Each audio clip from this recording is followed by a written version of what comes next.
What's up, guys, and Hello. welcome to the first episode of My Action Figure Customs Painters Academy. We're so happy to have you guys tuning in with us and checking us out. We got Mr. Peak here. Say hello, Tim. Hello. uh, we're going to have a good time today, going over some fun things. We have Nikki Nicole Cheney as our first, you could say, teacher for the Academy. Yes. She'll be going over some things, explaining some things. We love to get questions for those who are tuning in live right now. And with no further ado, let's introduce Nikki Nicole. Don't forget about the giveaway. Yes, giveaways as well coming up. We have an awesome giveaway from Nikki. She is donating an awesome female orc head that we can bring up a little bit later here. We also have a little piece right here that I'll be donating. I'll be donating the torso and the head. The head is from Lee Robinson. So we'll be doing that a little bit later on the show. And we got Dennis. Dennis is saying hello. Dennis, the first one tuning in with us. I know it's really a stretch or hard for Dennis to want to watch a show, so I really appreciate that he's here. Yes, we appreciate you being here, Dennis. Thank you. So, Nikki, tell us a little bit about how you got into the whole customizing, painting, all of that. Yeah, so back in the day when I was like 8 to 10, I would say I was super into Dungeons and Dragons, and I'd go to the hobby shop and everything and read the books and see the miniatures, and I was like, I want to try my hand at painting. And the first couple of pieces I painted, I was like, I did a decent job. Like it wasn't terrible, so that was cool. And then life happened, and went through all high school and everything, and career and being ambitious and everything. And then a few years ago, well, I guess it's like 6 or 7 years ago now, I saw the Mythic Legions line. I was already collecting like TMNT and things like that. And when Mythic Legions came out, I really liked the figures a lot, and I ordered a lot. But there were certain characters that I wanted to make, and I knew painting would have to be involved. So I'm like, you know what, I'm gonna try this again. And I watched some tutorial videos on YouTube on customizing action figures and what kind of paints to use for that, because it's different than minis. And just got into it from there and just started making characters for myself. And then eventually over the last couple of years started making things to sell, because it seemed like a lot of people wanted to have some of my work in their hands. So yes, your work is beautiful, and it's always nice to see people posting things that you have painted as well. So was Mythic Legions kind of like the first like 6-inch figure line that you got into customized painting, or were there previous figures that you kind of were experimenting with? Yeah, I actually dabbled a little bit with some TMNT figures. Particularly, I was really into the 2012 TMNT show. Okay. And so the only figures available for those were Playmates, and the paint apps on Playmates aren't the greatest. So I did get some of those and added some paint apps and customized them a little bit to my liking, and then branched off pretty quickly into Mythic Legions. Very nice. Tim, why don't you tell us a little bit about you, man? How did you get into the whole painting aspect? No, you don't want to say nothing? We'll cover that when it's we'll stick on Nikki, no problem. This is about Nikki. You just sit there and keep looking beautiful, all right? Not a problem. So, Nikki, is there, when it comes now to painting and all that, is there a specific brand that you prefer? Is there something that you prefer over another brand, let's say? Yeah, I started off exclusively with Vallejo paints. Okay. And as I built, once you start customizing, you're going to build your own paint collection. And so once I started building my own paint collection, I started trying new things. Dennis would be using really cool stuff. I was like, ooh, I want to try that. And you see things from other people and just kind of start tailoring your collection to your liking. And I think it is really important to keep trying new things. So right now I would say I have a mix of Vallejo, primarily Citadel at this point, and then also some things from Green Stuff World, which are paints that Dennis had turned me on to. Ooh, very nice. I'll have to look into those. I wasn't aware. How much do you use? Quite a bit of Citadel or no? I do now. Yeah. I've really moved more from Vallejo to Citadel. Dennis is saying. Dennis says testers enamel. No. That's for those now for those new getting into painting, Nikki, do you feel comfortable explaining a little bit, what, as far as, what matte means, enamel, latex enamel, things like that, just to kind of give a perspective to those that are, kind of going out like, hey, I'm going to go get some paint. What should I look for specifically? So other words, can you answer that for me and Stell? Yeah, please. Yeah. So you're going to We don't want, know.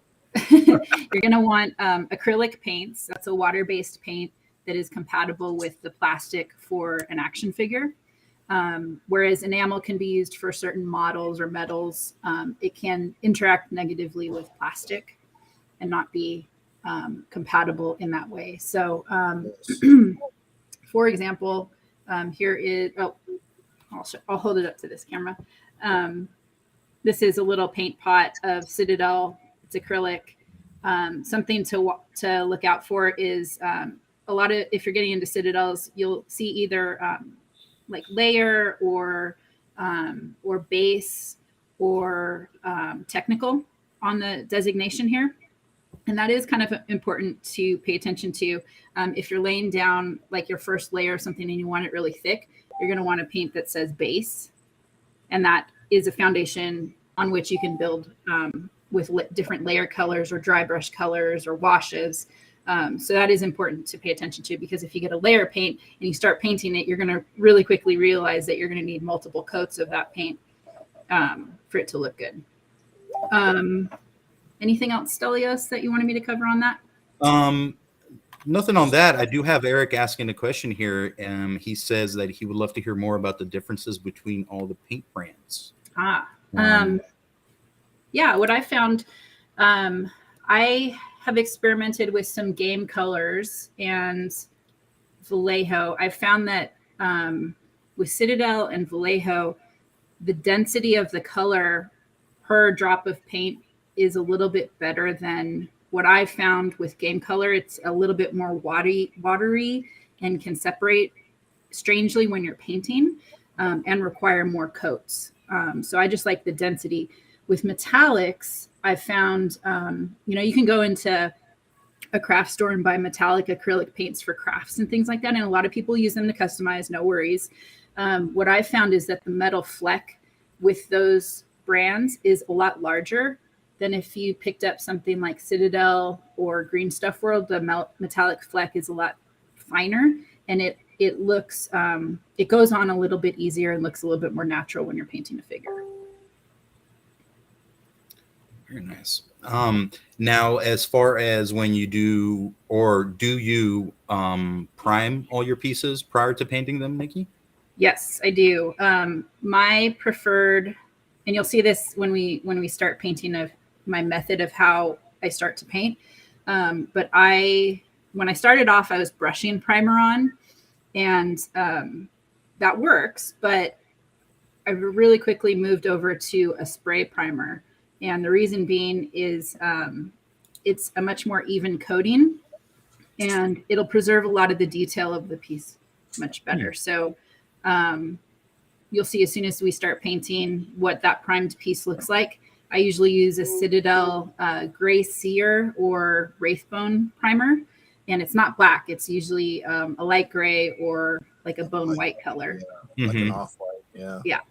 And in rare cases, I'll use black as a primer. If I have like a pauldron or something, a piece of armor that I'm painting, and I know I'm only gonna like dry brush it really quick with a metallic color or something like that, then I'll prime in black. I still have not found a black primer that I'm happy with as far as preserving detail, so I'm still on the hunt for my preferred black primer. What about the Chaos Black Citadel? Is that any good, or? Yeah, that is good. It's a little more pricey, but I've just been having a hard time finding it. I've been, in the meantime, kind of hunting around, and the stuff that I've used hasn't been the greatest. So I'm on the hunt for Chaos Black. I hear you. I know it was I had a little Warhammer shop close by, and they were out for the longest time, and I think he had like 2 cans left from his shipment, and I just ran in there and just grabbed those because it's like gold nowadays. Yeah, especially like outside. I know, right? I'm like, give it to me. So Nikki, it was really hard to find stuff. Me and Tim, brand new to this, we're going to the store. What is a set of brushes like? Why don't you talk a little bit about what kind of brushes to use and what the difference in numbers are? For those that don't know. Yep. So I don't pay too much attention to the numbers. I kind of scattershot my brush acquisitions kind of all over the map because you're going to have a lot of different functions for certain brushes. So Stelios, I sent you a picture. I'm not sure if you can bring it up, but I have an FAQ, a painting FAQ on my Instagram page. And I have a couple sets that are my go-to cheaper brushes. So there's a set off Amazon and a dry brush set off of Green Stuff World that I really like. The Green Stuff World brushes hold up tremendously for dry brushing, and I haven't had to replace them. Where do you get those from?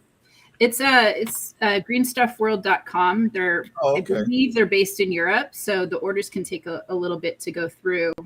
But they have some really amazing products and paints, especially metallics. Nice. Hi, Drew.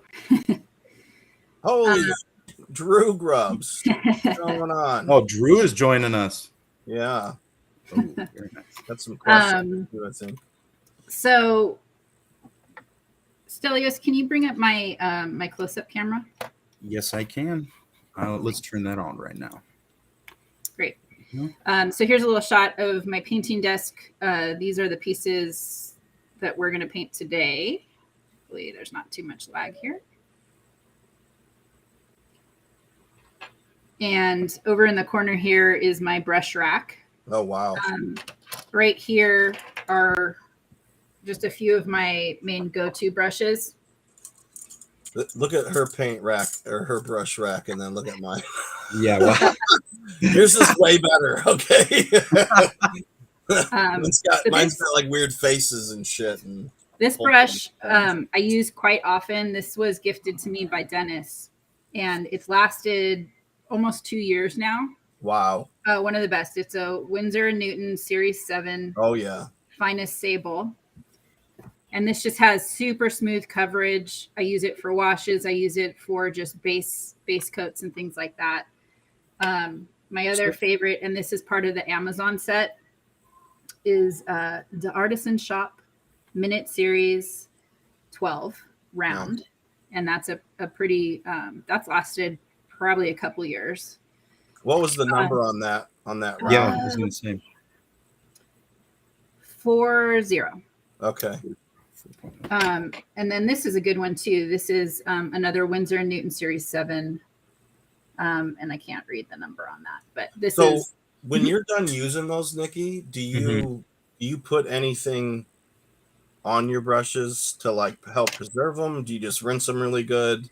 I use, let me grab this really quick. So I wash them right away because you want to take good care of your brushes so you're not spending too much money.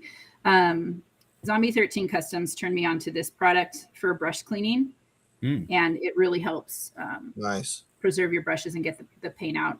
You can use just hot water and your fingernail and clean them really good. You just don't want to crush the bristles while you're doing this. But this is a great product too. I just got this off of Amazon. Very cool. So we have a question here, Nikki. Says the other difficult thing for Eric is colors. I'm guessing maybe color matching. So he says the names don't seem to make sense, and he has a hard time telling with looking on a figure. What is a good piece of advice you can give us for doing color matching to a so with colors, Vallejo is pretty straightforward as far as color names. It'll be like dark blue or sky blue. Whereas Citadel, there's a lot of fantasy names that don't describe the color at all. So there are color Blood for the charts. Blood God is the best name. There are color charts that you can find online to find an approximation, but that is not really going to tell you what you need to know specifically. So again, I'll kind of scattershot my approach to paint buying, and I'll buy a few colors around what I think are going to be what I want. And then I'll take a piece of paper with my whole paint collection, and I'll paint little strips all the way down with the name. And that way, if I'm going to make a custom, I can refer to that and know exactly what color it's going to look like. And the other important thing is, once you do paint a figure or color match a figure, to write down your formula, because you think you're going to remember and you're not going to remember it. You're not going to remember it. So I'm king of that one. Yeah. And how did you do that? I don't know. Magic? Exactly. So on the Cabal, somebody posted a paint chart recently, a color chart that combined different brands and showed like, okay, if you want this red, these are the colors that approximate it. So those charts do exist. I don't have a link to it currently. That's pretty cool. So going back to the names for Citadel, so Screaming Bell, that's not a dead giveaway of what color it is. Right. I know. You know what? You are absolutely right with that. However, I absolutely love Citadel, and Screaming Bell is like a copper, by the way. So, like a metallic copper. But I haven't used any Vallejo. I'm just so happy with Citadel. I started using them and realized pretty quickly that, they're pretty spot on for quality, for me. So, are any of you Eric familiar Miller, with Miller loves Screaming Bell. Oh yeah, he does. I'm sorry, what were you saying? I was saying, have you guys used any of the Army painter paints by any chance? I've only I have, and I have not been happy with the results, both with the spray or the bottled stuff. The bottled stuff. Okay. Now, other people have a different opinion, and that's okay. Right. Mm-hmm. Well, there's some people that don't even like Citadel, so Right. it is your own choice, people. It's whatever works best for you and your style. So you can use Apple Barrel if you want, right? I do have a couple Apple Barrel. Yeah, if you can make it work, by all means. Mm-hmm. That's the whole point of all of this. Is I think everyone has their own techniques and their own style. I think as long as you find something that you're comfortable with and it works well with what you're doing, it doesn't really matter. It does, exactly. Whether it's primer or paint, to be honest. Oh, Curtis says, and I have not heard of this, So Flat doesn't have many color choices, but highly recommended. Have you worked with any of those, Nikki or Tim? That's actually what the Four Horsemen use to paint a lot of their prototypes, and they'll just mix their own formulas to come up with certain colors. I think it has really good coverage and like color density. I just haven't found a need to use that brand at all. Yeah, Eric Miller just backed that up too. He said So Flat is great. Oh, so okay. it might be worth checking out, people. Are they well, I guess it must be like a fairly new company, so they don't have so many paints. Is that the reason, or are they just kind of keeping it small for people to, make their own like paint palette, basically? I don't know. That's a good question. Okay. That is a good question. Speaking of questions, we have one from Chris. Here we go. Chris says, when painting with metallics, do you prefer to paint thin layers, dry brush only, or is it case by case basis? Definitely a case by case basis. For the most part, you're going to want to thin, unless you're dry brushing, you're going to want to thin all of your paints a little bit so they don't clump on, especially that can be a problem with metallics. So most of the time you're going to be wanting to do more layers of thinner paint, let it dry, and then keep going. when dry brushing, you don't have to worry about that. So it's really a case-by-case basis. How about you, Tim? You do a lot of weapons and armor. Mm-hmm. What's your approach with that? As far as what? Just applying metallics. I have a different approach. Everything that I do is so different from everyone else. Not that it's good or bad. I just me finding my own way. I had no idea about any of this stuff.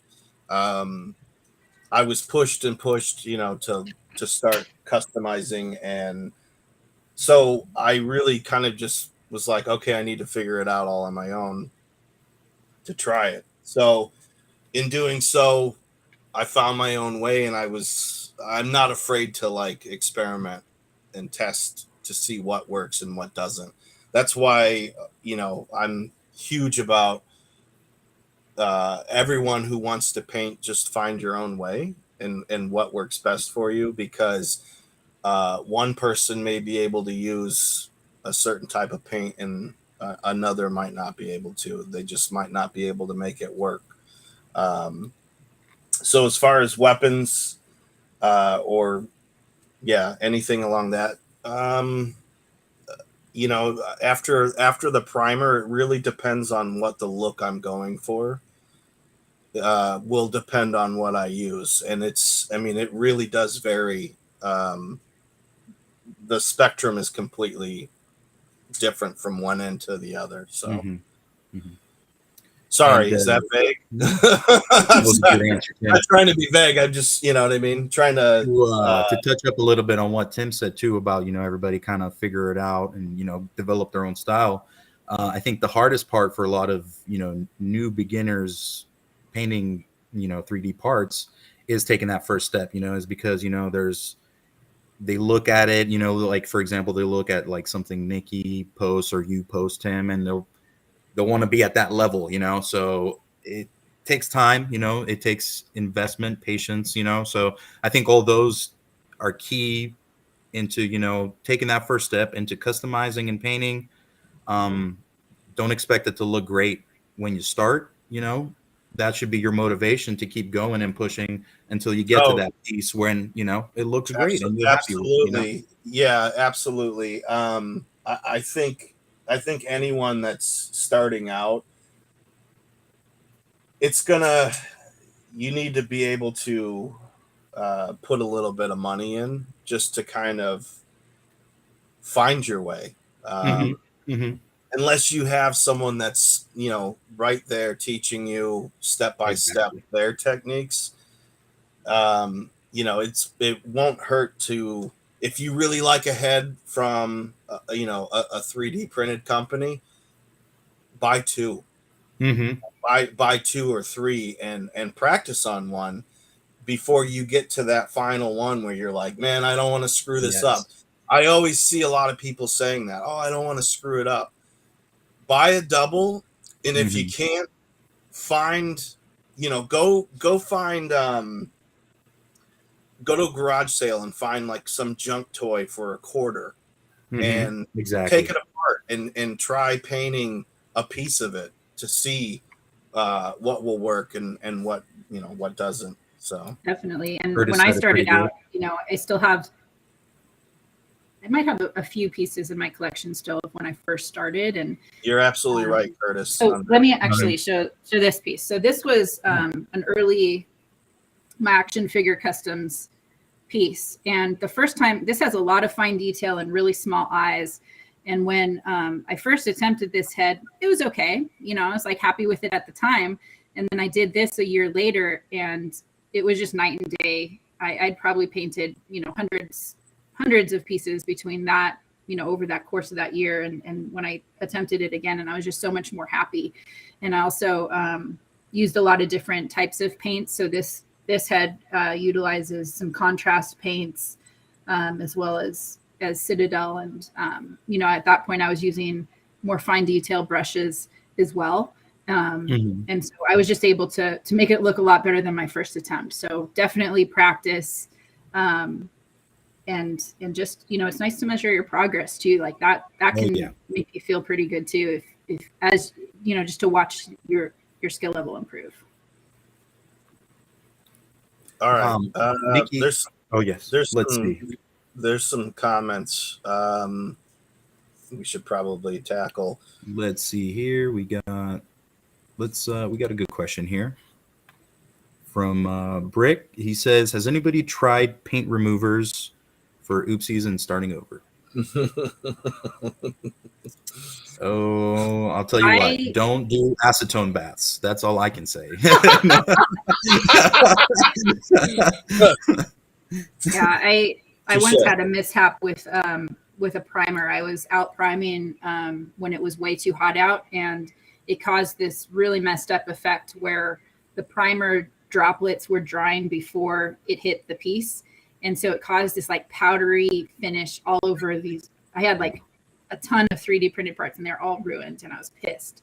And it took forever to clean the parts off. I used hot water. I also ended up going to like nail polish remover quick process, not letting them sit in there because it'll ruin the plastic. But that worked, and then I was able to reprime them. Yeah, but in general, sometimes you can get away with just hot water and like a toothbrush, but sometimes you have to do other things. Just be careful, because if you're trying to remove paint from a factory action figure, there's a lot of nasty chemicals in there. So, make sure you're in a well-ventilated area, wear gloves. Like, that's not stuff to mess with. Yeah, get a blanket and do it on a blanket and tuck away, and everything will look good. So let's jump real quick to, before she starts painting, let's jump real quick to, Nikki, is there any other figure lines that you've customized that you found certain paints won't work on as well, or do they just basically all run the same? Yeah, I've done a little bit of G.I. Joe Classified, TMNT. What else? I think that's it. But yeah, using the same paints for all of those. Yeah, so basically anything will work. Yeah. Right. And then I just want to show real quick from Nikki. Yeah. Oh, I just want to show a couple pieces, my action figure customs pieces that I've done kind of more recently. Oh yeah. There's the coiffed skull. Nice. The neck is actually what's that name of that skull?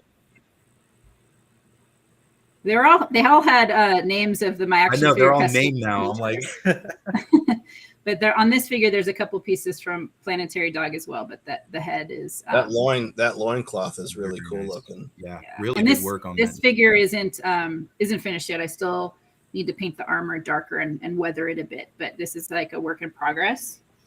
Was that a red Sneaky have like a leather piece on the back of it, and then the chainmail? Is that it's sculpted, so it's printed in a soft plastic, and then it's sculpted to look like it has a leather backing. It's pretty cool. That's a really nice design. Eric, I was waiting to see if they knew, and they didn't. And then this one is one I did a while back, but sorry, Eric. The feet from my action figure customs, and the head from Planetary Dog. But I've used more of these cat feet than probably any other part, because I think there's probably more than anyone else. It might be. Yeah. But I think there's a few main parts that you can buy from a 3D printer that really change the look of a figure. Yep.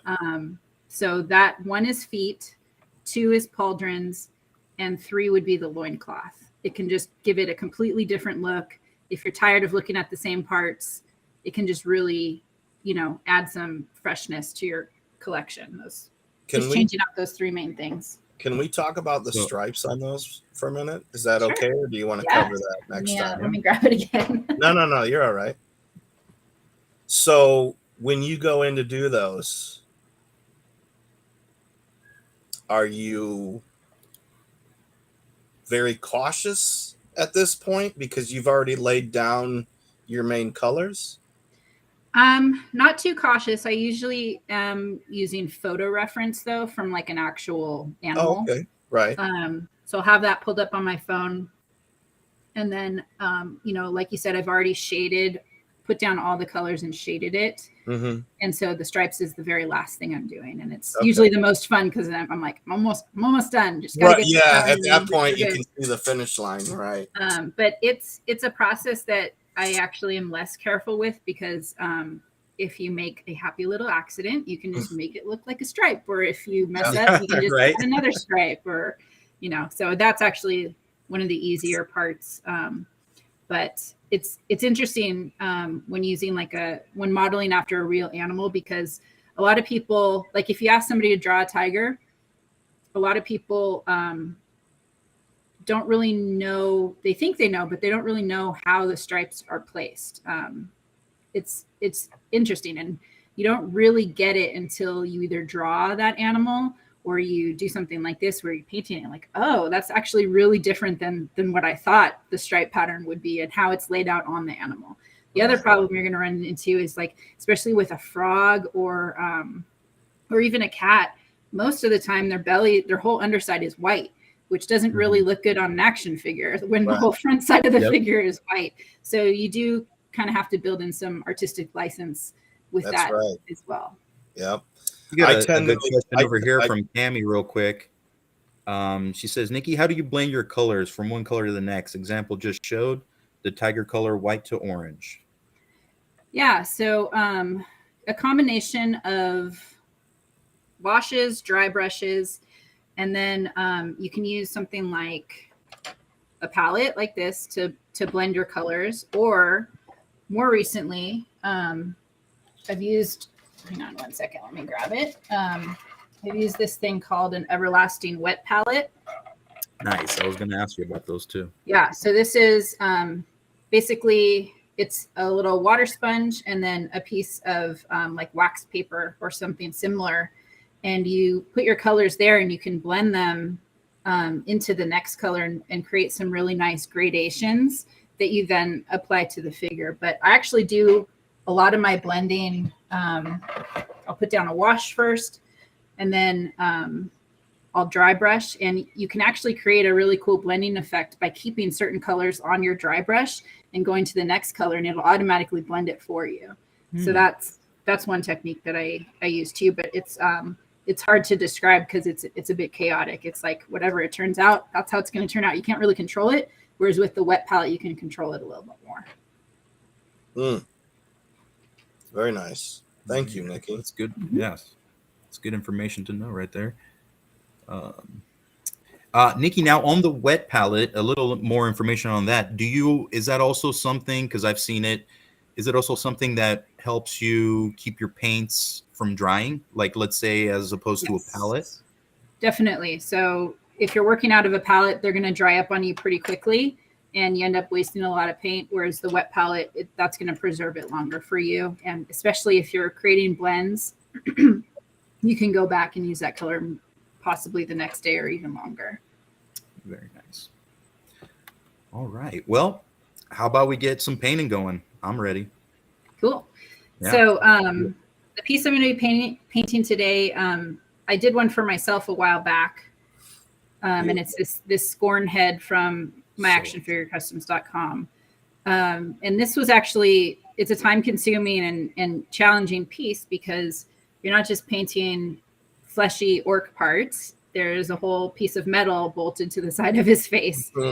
And so when I first did this, I did, I think I did the fleshy part first, and then I did the metal part. And that was a little frustrating because I had to go back as I was dry brushing the metal parts.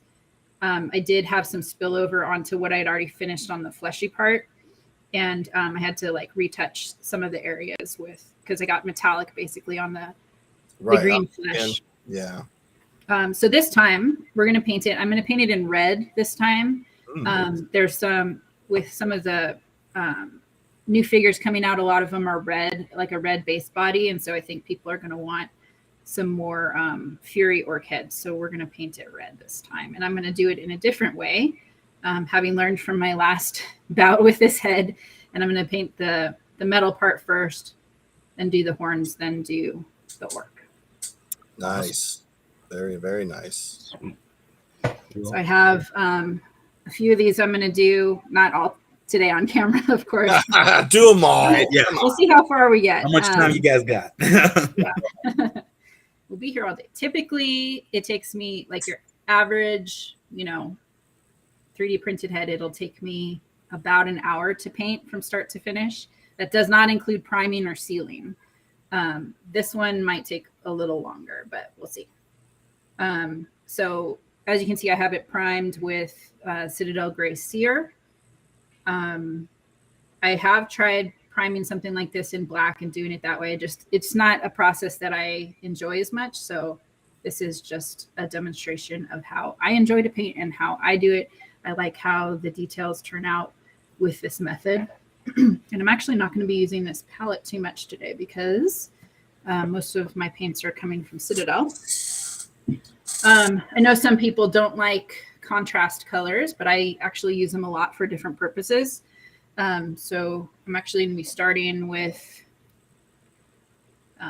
Citadel Black Contrast. Oh, Black nice. texture. Right on. I'm going to put it in this little thing so I don't knock over the paint pot while I'm doing this. Dr. Grimm asks, what kind of, what do you use for sealing? I don't know if you want to cover that now or if you want to cover it a little later.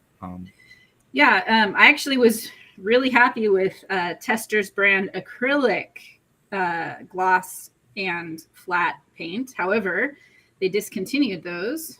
And the only thing you can find right now, at least what I've been able to find, is enamel. And it's hard, like if you look it up on Amazon, it doesn't just say enamel, but if you read the fine print, it'll say enamel. So you got to be careful with what you're buying.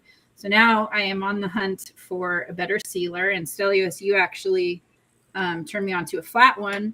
And right now the gloss, when I do like Tim amphibians, turned me on to this. I can't take credit. That's the best. Hands down, that is the best. Yeah. So How those when I do a gloss, I usually will get it from Hobby Lobby, and there's a brand there.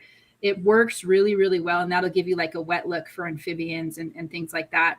But it smells really bad for like a day after you do it. So I'll leave it out in the garage and let it cure and then bring it in the house because it will smell up the whole house. So only downside with that Hobby Lobby brand is that the smell, which the testers didn't have that as an issue. But yeah, so I'm going to get started on this. If you guys want to talk amongst yourselves while I do that, and Stelios, if you could just take me off of the of course, that would be great. And actually, here's a good time. We can do our first giveaway here of this little goblin head. I don't know if you guys can see it too good. I know I'm on the small screen there. It'll come with the torso and the neck peg, everything painted. And I'm going to ask you guys in the comments, give me 3 names of the 3D sculptors at My Action Figure Customs. First one to answer the question wins. Just any 3 sculptors? Just any 3. They have to be from My Action Figure Customs. So. I'm really trying to. Are you racking your brain right now? No, I'm really trying to pay attention to you. I know, me too. I'm like looking. But I am glued to the screen watching her paint that. It's amazing. All right, guys, quit looking the answers up. You should know some of the sculptors. Yeah, right. Don't act like you're watching what Nikki's doing. Everybody's rushing to the site right now.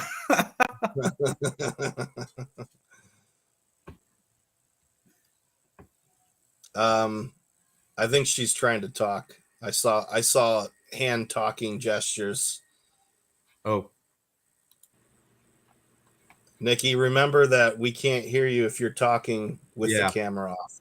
Gotcha. And real quick, how are those headstands working for you? All right, cool. Boom. All right, take her off. So yeah, she gave me a thumbs up. She take her off. Oh, look at that. We have a winner. Dr. Grim Locking. Oh, I thought my last name was horrible. Grim Lockisking. You win, buddy. Yeah, sorry, Curtis. I'm not a sculptor. I was going to say Timothy Peak is many things. A 3D A sculptor. sculptor is not one of them. All right.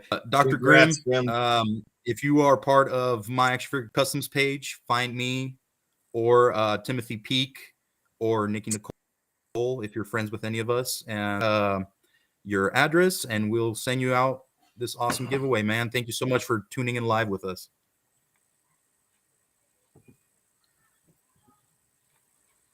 That's Awesome. really interesting what she's doing. Yeah. I wish we Gotta could hear keep an eye her. on here. I know. I have some questions. Oh. Sorry no. about that. No, you're okay. Do you have a mic through your phone? Or is that too much to... There you go. Go ahead and take her off, and then we can hear her through her phone. There you go.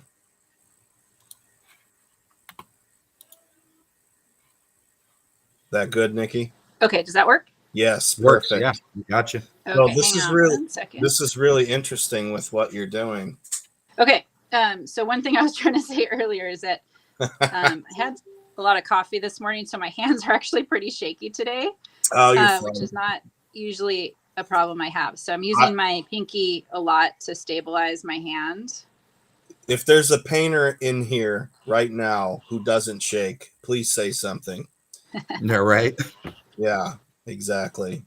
That's So ridiculous. on the original green orc that I did the spikes in like a bone color. This time I'm going to do it black, so I'm not going to worry too much about getting the black on the spikes themselves. Right. So that kind of saves me some time here. Indeed. So can you, without going into too much, I guess, can you tell us why the choice of black on the horns? Just to kind of go. On the other piece, it looked a little redundant because the tusks were like a bone color kind of. Mm-hmm. And so I just wanted to have a little bit of difference between the spikes and the tusks. Okay.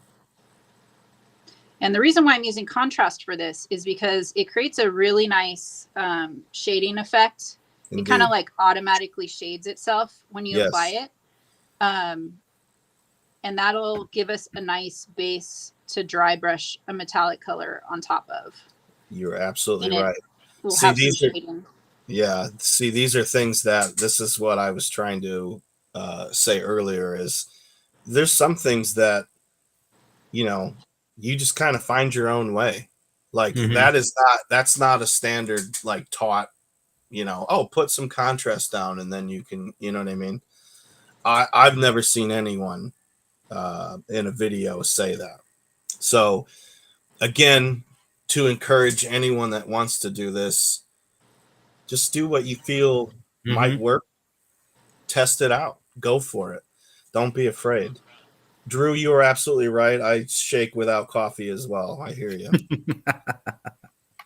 We need commentary from Nikki, Eric Miller says. She's up. Yeah, you can hear me right now, right? Yeah. Yeah, we can hear you just fine. So you notice I'm like moving this thing all over the place depending on what surface I'm trying to hit. Now, if you want to be really anal about it too, you can wear gloves. I haven't had a problem with oils from my hand causing any problems with the paint. So I don't usually worry about it, but I do make sure my hands are nice and clean before I start. Really? Yeah. I don't. I never worry about that. See, this is what I'm talking about. That's really like, cool. What is soap? Yeah. I'll stick my hand right up my beep and then I'll go right to work. I think Tim can answer this question right here. What is Nikki using that holds the head while she works? Oh, that is a NECA headstand. I highly recommend those. I use those constantly. They even hold torsos really well. I'm gonna bring you. They have, I think, 3 or 4 interchangeable Sorry, that lighting is probably It's awful. okay. They have like 3 or 4 different tops that you can change for sizes. Really good stuff. The bottom has a decent weight that will hold, so you don't get any kind of like tip over. I mean, I really like them. I couldn't recommend them enough, to be honest.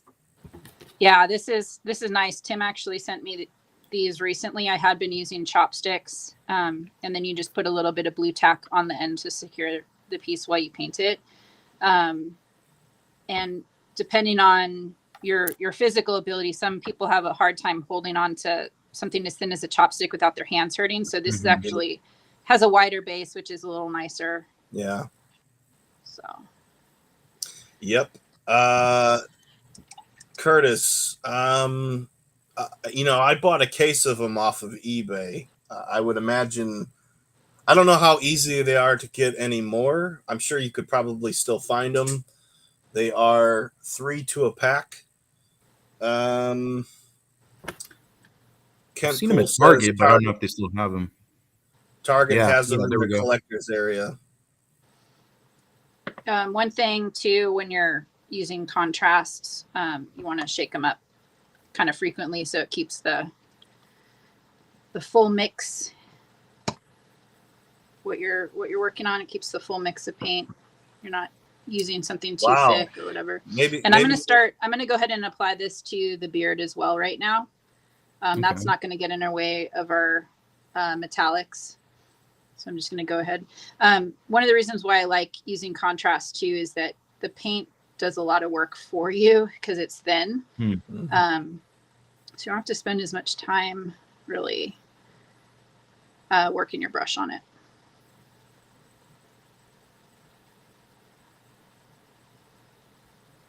And again, especially with like fur and hair, contrast performs especially well with really finely sculpted detail. It gives it a really nice shading effect, particularly for fine detail. It's meant for miniatures, and it's meant to be used specifically with gray seer and wraithbone as a base primer. You can also use it on some Citadel metallics with some really cool effects. I had used recently for one of my Motu homages that I just showed recently, the merman actually used some contrast paints over Citadel Retributor armor, which is a gold color. And I liked the effect of that. Those are beautiful, by the way. Thank you. In case I didn't tell you enough already. Nikki, Happy Pursue Us asks, as in contrast, he's like, what does contrast mean? Contrast is just a designation of the type of paint formula. So it was originally meant as like a speed painting method where you can get some cool shading on a miniature where the paint does the shading so that you don't have to spend hours and hours and hours blending paints. Painting miniatures is kind of a different ballgame than painting action figures because the figure's so small, you have to like paint in lighting effects for that piece, because with an action figure, the light hits it and it automatically creates shading and shadows, like as we would see on a person, a full-size person. With miniatures, it doesn't always do that. And so if you just painted it solid colors, it doesn't look great. So the contrast paints were created as like a speed painting method, and to still make your like miniatures look cool. And so it does have some, you don't want to use it completely to like cover a full figure because that's not really necessary, but I do use it for certain applications, for fine detail or creating certain depth to pieces. We have another question here. We'll bring it up. Let's see. Chris Toy Hunter James asks, are you excited for the new Citadel contrast paints as well as the new shades and reformulated shades? Yeah, they just put out some new colors. I have a full set of contrast already, and Dennis shot me a text with all of the new colors. I'm pretty excited. I don't want to spend a bunch of money on paints right now, so I think I'll only rotate those into my collection kind of as needed. But yeah, there's some really cool ones. There's like a glacier blue one for like frost effects and things like that. So oh wow, right on. yeah, some And cool who stuff put those coming. up? That's Citadel that's got those? Mm-hmm. Yeah. Huh. See, Okay, I don't so keep up on that, so I had no idea Yeah, I that was they gonna were say. new. Yeah. Do they have them Um, shown online, Nikki? Do you know? Like the new paints coming out? what's that? Do they have the new paints shown online, like Citadel.com or? I'm not sure where the announcement was made. But yeah, there are like now announcements. I'm sure it's on their Instagram Okay. page. Right on. Cool. Check that out. All right. What now? So normally at this stage, because we need this black stuff to be completely dry before we go in and dry brush. Otherwise, it's just going to wipe all that paint off. Mm-hmm. So I would just set it aside and go take a break normally. But in this case, since we're painting on camera, I'm just going to go ahead and start with the red. And do it that way. Right. Well, don't damage your piece, but no, I'm not going to. I'm also going to use contrast for the fleshy parts because that's going to it's going to help us visualize it. Like, okay, what am I doing here? It's going to help us visualize the piece. And also it's going to get into the cracks of the detail and just create a nice shadow effect from which we can build on as well. So I'm going to use Citadel Contrast Blood Angels Red.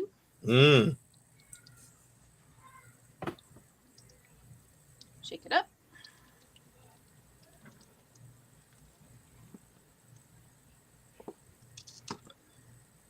Toy Culprit has a Yep. question. One He's second, saying, Colin.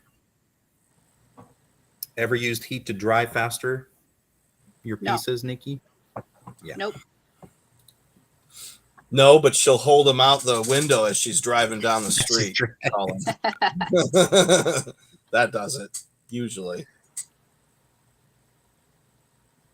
So again, this is going to create a nice shading effect and get into those cracks and allow us to get like the eyelids and things like that and shade it really nicely for us, so we don't have to go in with a regular brush to do that and like thicker paint.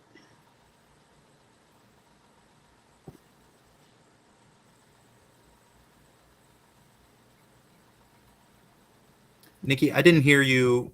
Did you say this is another contrast paint that you're using right now? The red? Yes. Yes, Citadel Blood Angels Red.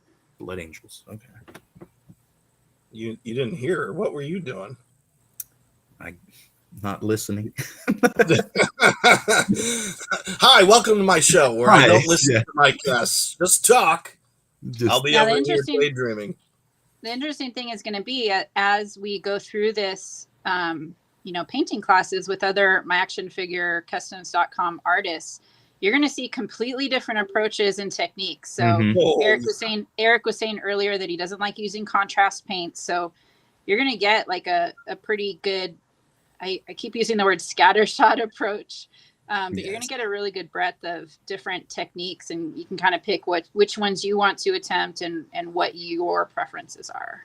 Because there is really no like right way to do anything. It's all your preference and experimentation. You're absolutely right. Yeah. Well, that's why I was trying to prep them with the find whatever way works for you, because what you're doing, no.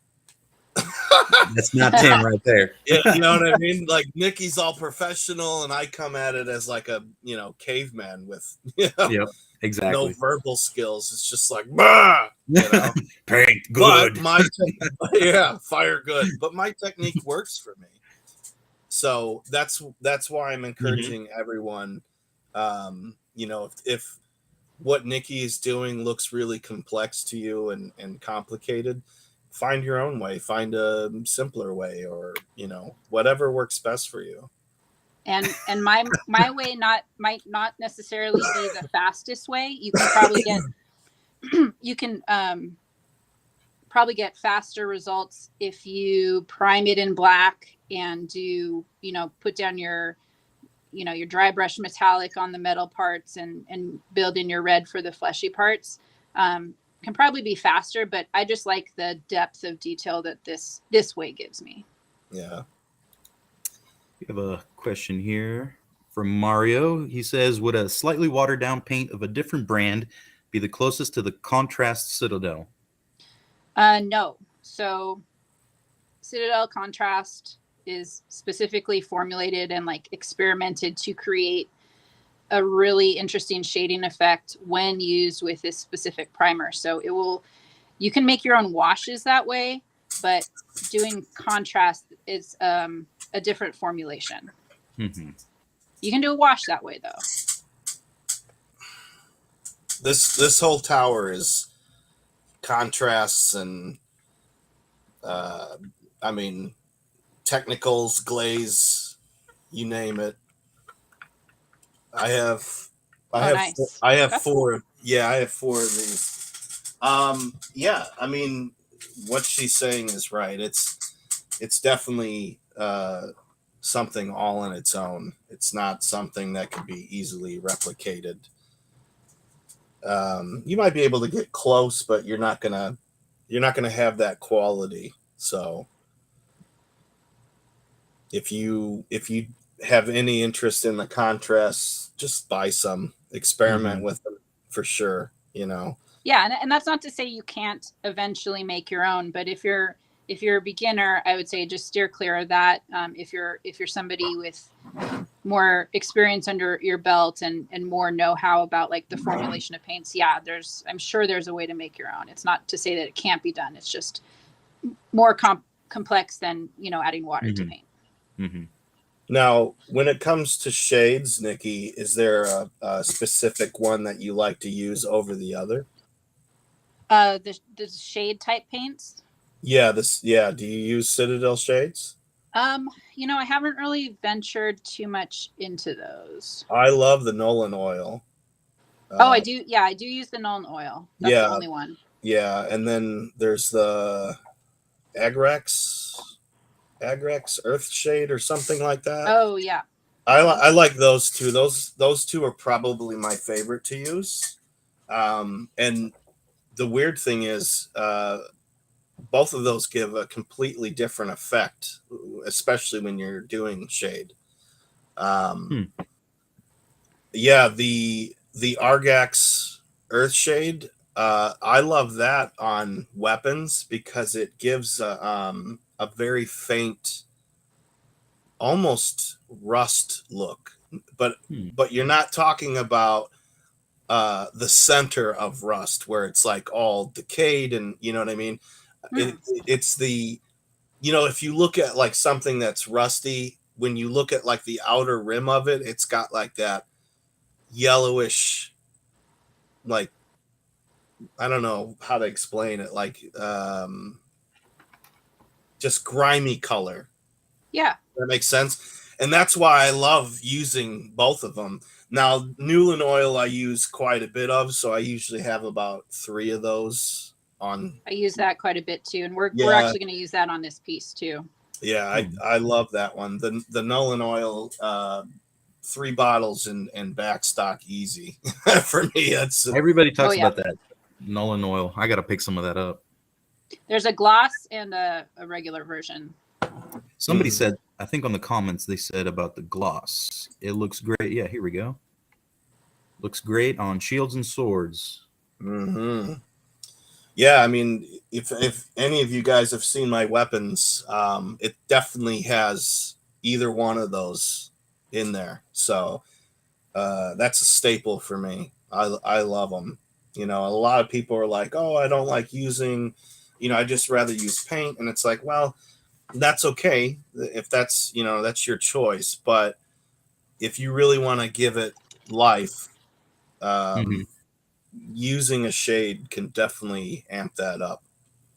I like the more realistic look. Hence why I never paint swords like, a bright yellow or, you know what I mean? Like something in that nature. I want it to feel more realistic. And that probably sounds silly being a toy collector because you're like, well, you're collecting toys, but I like my toys to look cool. So Mhm. being more realistic versus too cartoony is my style. Yeah, you do amazing weapons. I've told you Mhm. before, I really despise painting weapons. So See, that's I my always favorite thing to appreciate do. when people can just do amazing things with like armor That's a and 10 piece right weapons. there. Oh yeah, that was boy, getting in those getting those ruins, man. Oh, and you know what's weird? Speaking of, since we're on it, I used a technical paint for those ruins. Oh, really? So that technical paint is what made it bounce against that silver that the blade is. Mm-hmm.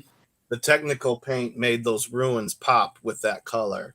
So and I never knew how to use a technical. Again, this circles back to I really do mean this. Find your own way. You can look to people and get tips like this. Us doing something like this is really good idea, because if someone has zero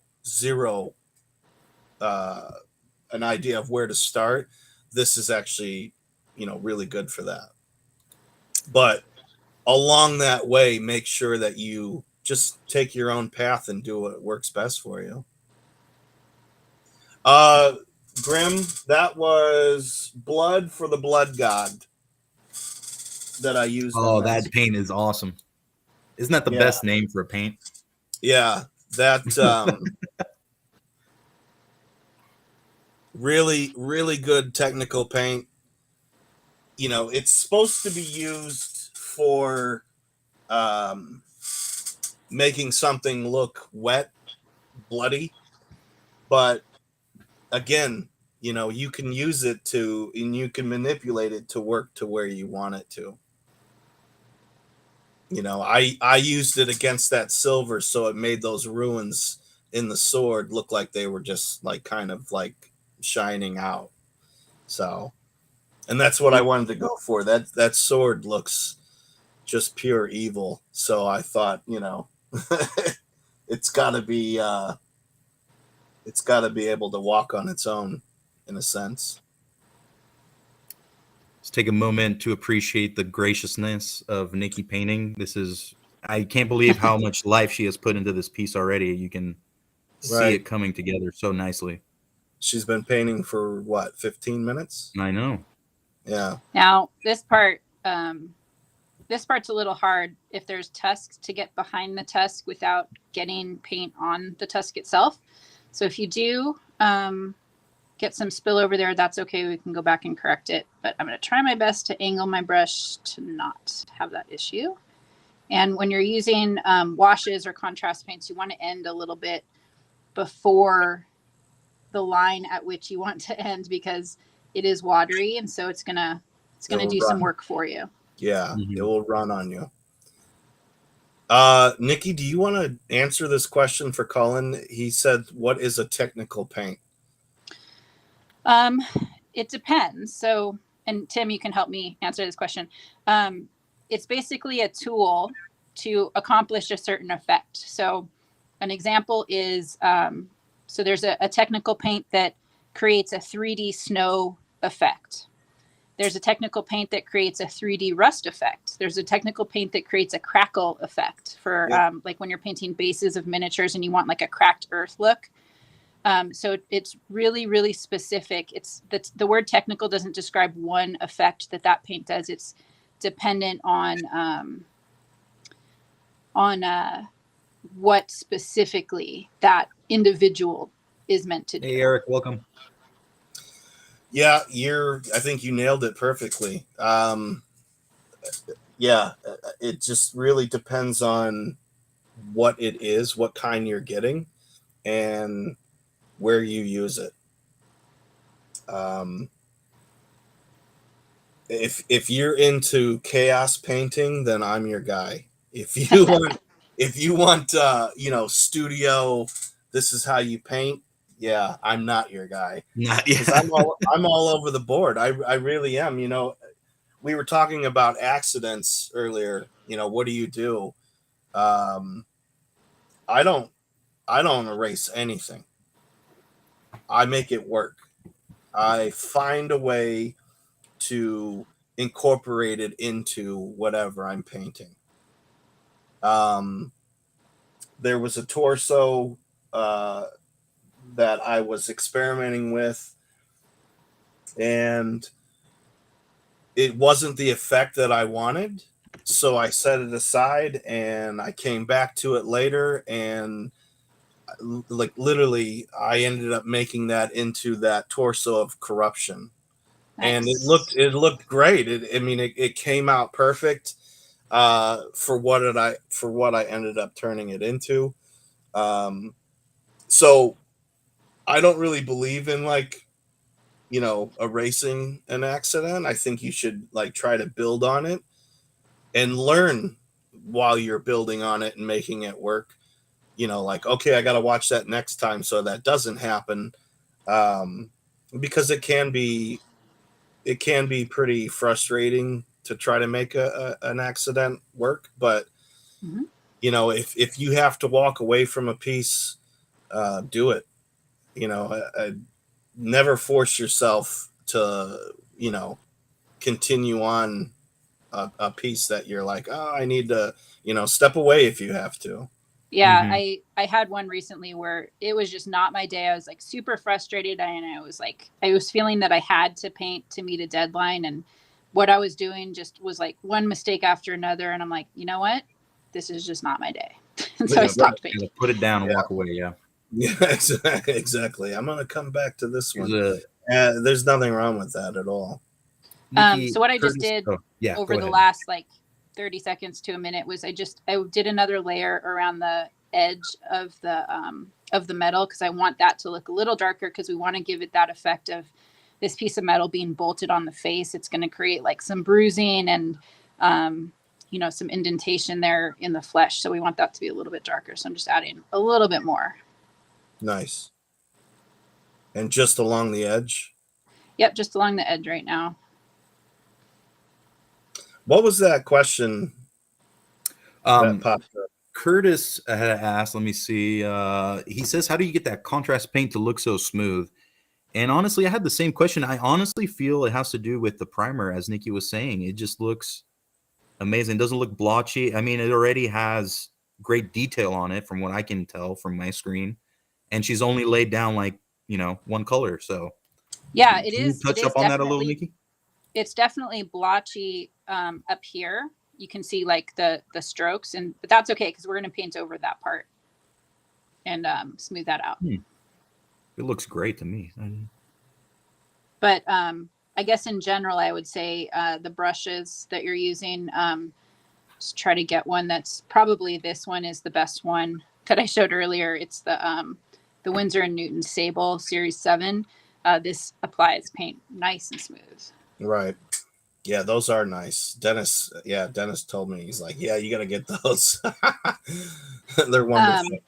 And at this stage, you want to make sure, you want to really look at your piece from all angles and make sure that you haven't missed anything. There's like, you know, some little white dots where the paint didn't get to.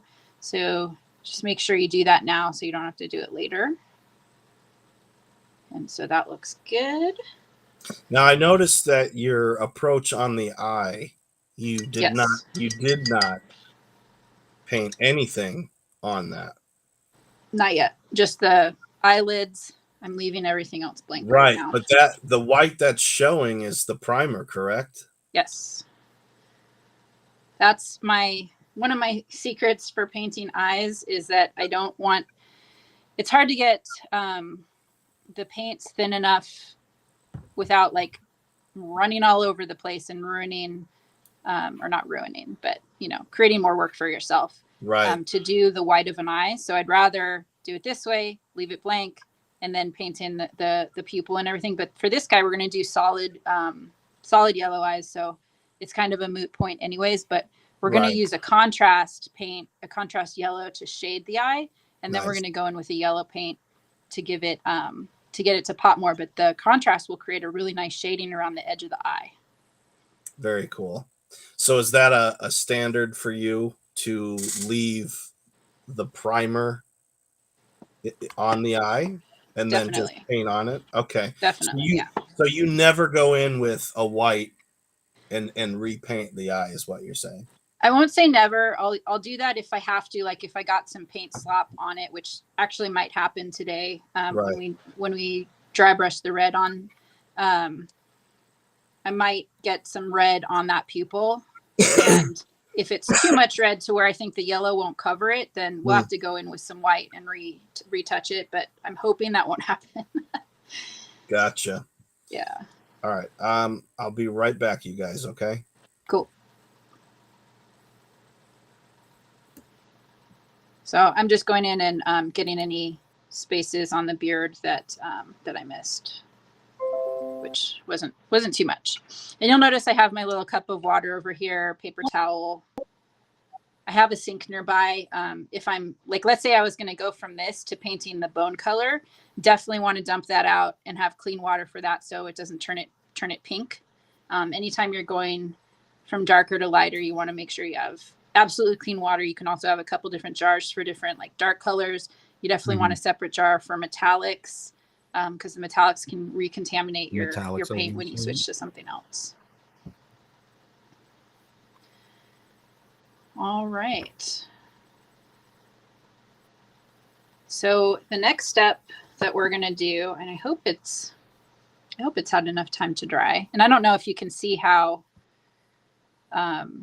the contrast has shaded itself on this metal piece. The metal piece is kind of scalloped. There's like different plates of metal.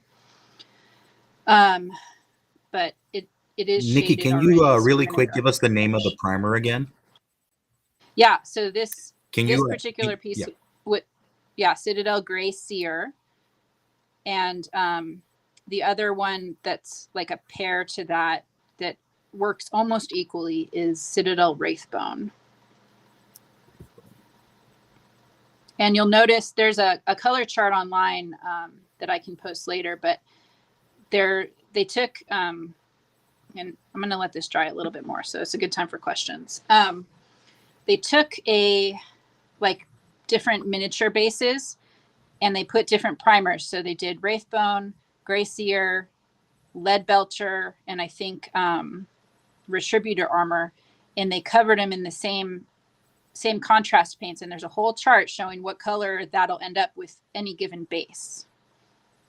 But those bases are going to give you the best shading and maximize your use of contrast paints, basically. Mr. LeBron has let us know how he has multiple pieces from you, Nikki, in his collection, and he thinks they're all amazing. Thank you, Eric. I appreciate that.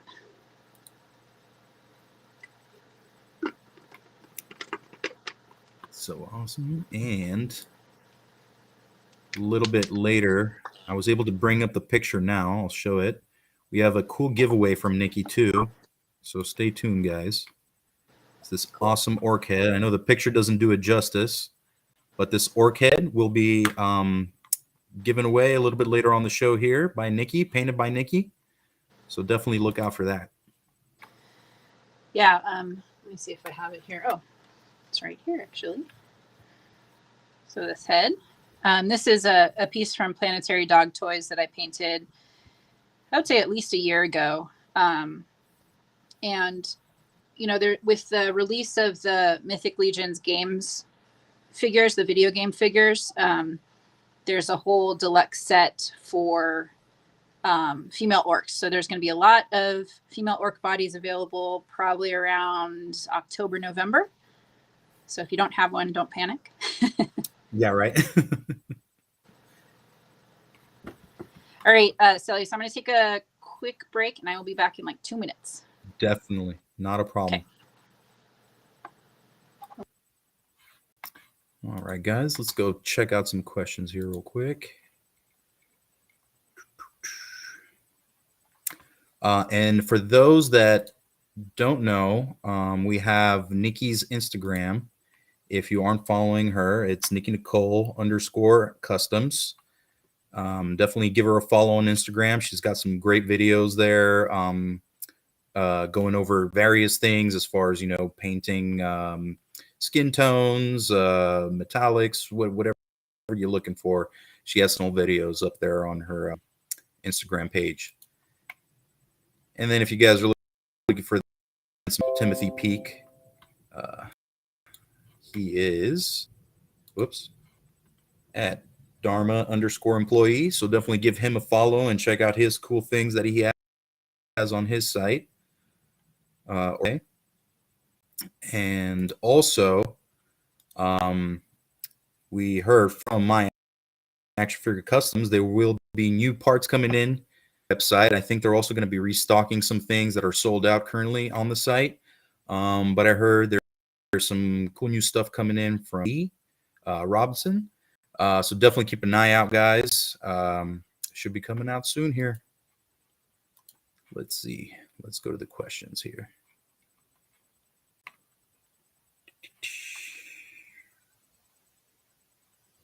Yep. Man, the pictures never do justice. You are so right.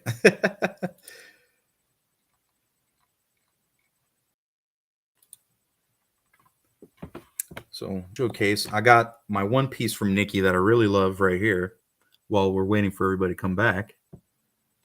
It's this head. Merplay, I believe, sculpted this.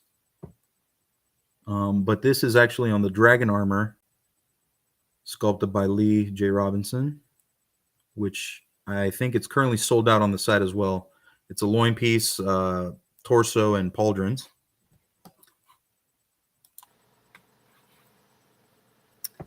And all right. Nikki is Can back. you hear me? Cool. Yes, loud and clear. All right. So our next step is going to be Citadel Lead Belcher. This is like a gunmetal metallic. And with metallics, you really got to shake them up. So I'm going to shake it up for a minute. And then we'll get started. So if I was not doing this on camera, the only part that we would probably have done right now is the black undercoat of the metal and the beard. I probably would not have done the red yet, but we're doing it a little differently just to speed it up. And we're going to go ahead and dry brush the metal part and start to really make it look like metal. Oh, you're welcome, Dan. You're welcome, Dan. Thank you for tuning in, man. Yeah. Thank you, all of you guys. Everyone, yeah. Yeah, this is something that Stelios wanted to do for quite a while, and all of us jumped on the opportunity. It was a great idea. I always, being on the Cabal and other sites, the My Action Figure Customs page, you always see people asking, a lot of questions like, hey, how do I get started? What do I do? What do I get? So my main idea was I wanted to create something for basically the fans, the people that, want to get into the whole 3D painting aspect and customizing, to basically have a start off point, something that, is a little more in detail than, putting up a post and somebody saying, oh, you need to get Citadel paints and these brushes, a little more in depth, for people to actually feel like, somebody's listening to, what they're actually looking for. So this is for all you guys tuning in. Anybody who wants to catch it later, it will be up for reviewing. So it's an educational video. It's for everyone to enjoy and learn from. Nikki, are you prepping your brushes? Is that what you're going to use those? Is that what's going on? So I just got out my dry brushing brushes. These are from Green Stuff World. And for the metal part, we're going to use the smallest ones I have. This is just an old brush that's worn, that has now been relegated to dry brushing. And this one is meant for dry brushing. This will give better effects just because it has a lot finer bristles and they're tough. They don't wear down like this. So we're going to do as much as we can without too much spillover of metallic. But we'll see. There might be some corrections that we have to go back and redo. And again, this is... Which is normal for most. Yeah. So don't don't be frustrated, people, if you do come across something like that. I constantly do touch-ups at the end. Mhm. It's something that happens. So So I loaded my brush up with some lead belcher, and then we're wiping the excess off to a point where we're not going to like slop paint on there. It's dry brush, so we want to make sure it's dry. And I'm going across the detail. There's seams in the metal, and so we're going this way so that the metallic picks up those edges and makes it look like metal. nice. Really big kid, thank you so much for staying up. Yes. He says it's past 3 a.m. That's Oh, dedication geez. right there. So thank you very much. Yeah. But just rest assured, the times for the other painting academies will be different. They're all going to vary based on what's best for the artist and our gracious host Stelios. So it won't always be 3 a.m. for you. Hopefully, Might be 6 next time. Might be. Yeah. yeah. Could be earlier. Could be later. Who knows? But Oh, well, look who it is. Did you know it was him? Oh, it's Lee. It's Lee. What are you That's doing? awesome. What's up, Lee? Thank you so much for tuning in, brother. yeah, he's taunting us. See. I didn't know it was Lee. I just found out. Well, I thought That's Lee. so joining. I thought Lee was supposed to join us today. I'm happy he did. Okay.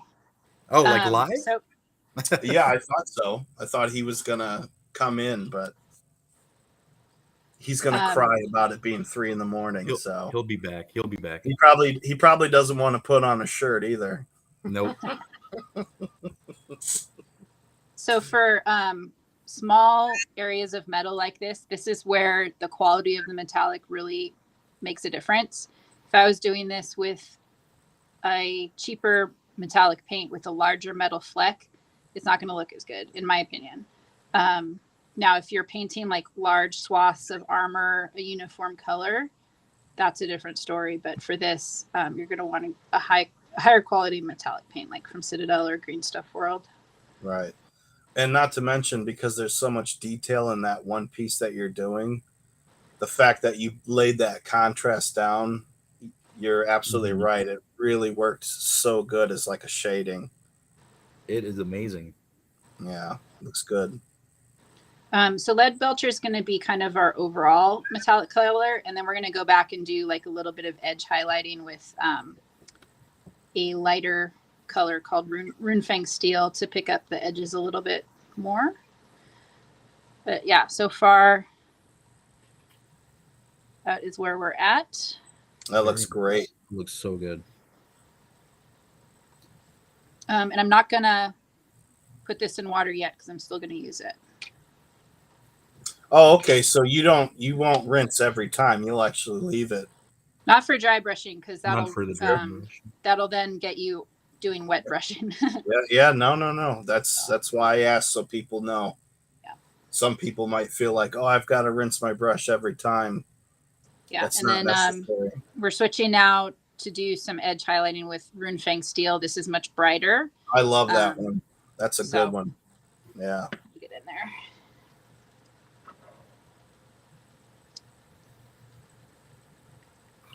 Just shaking it up right now. Eric asked the question for you, Nikki. Says, Iron Warriors. Remind me what brand that is. I think I have some. It's Citadel. Oh, it's Citadel. Oh, Yeah. yeah. I'll use both. I definitely have both. Yeah. Iron Warriors is like a deeper gray metallic. Okay, so that's our Runefang Steel. And we're going to cover less surface area with this. We're just going to like put in a few highlights to highlight the edge and make the edges a little brighter. Right.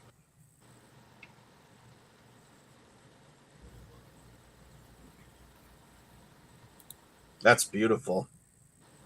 Thanks. Yeah, it's really making that pop too. You can see it.